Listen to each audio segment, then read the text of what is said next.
When I got my first job after university, I tried so hard to put money away for my future, but time and time again I failed. Miserable. It just seemed my spending goals always won over my savings goals. Before I knew it, 5 years had passed and I still had nothing saved. But long story short, I did end up getting my savings plan in action, and I'm actually ahead of my targets, which is great. It was even easier than I thought it would be. And because I started so early, I got to capitalize on a little thing called compound returns. I'll just have my regular fees. Let's narrow down these options here. Let's look at a TFSA versus an RSP. Both tax-free savings accounts and registered retirement savings plans are great tax-sheltered investments that you can use to start your retirement fund. But there are some differences. With the TFSA, you can make contributions throughout your lifetime. And then when you want to make withdrawals, you've already paid tax on that, so you can take your withdrawal without paying additional tax. With an RSP, you can make tax-deductible contributions up until the age of 71. However, your withdrawals are taxed as income.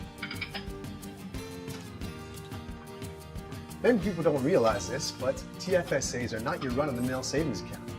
TFSAs can actually hold a variety of different investments, similar to RSPs. Stocks, bonds, mutual funds, term deposits, these are just some of the options for your TFSA or RSP. This means that you're not limited to earning the low interest rates you typically expect from a regular savings account.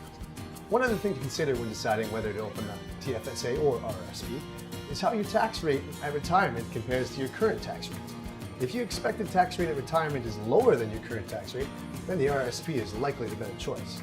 But if you're a high salary earner with a high paying pension or a low income earner with no pension, then the TFSA might be a better option.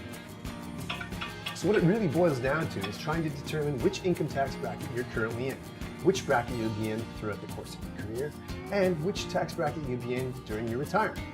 You'll also want to consider your current savings situation, any emergency funds you may have on hand, or any long-term savings goals which aren't retirement related at all. The best advice I can give you is to go out and get some free advice. The earlier you start, the more you retire.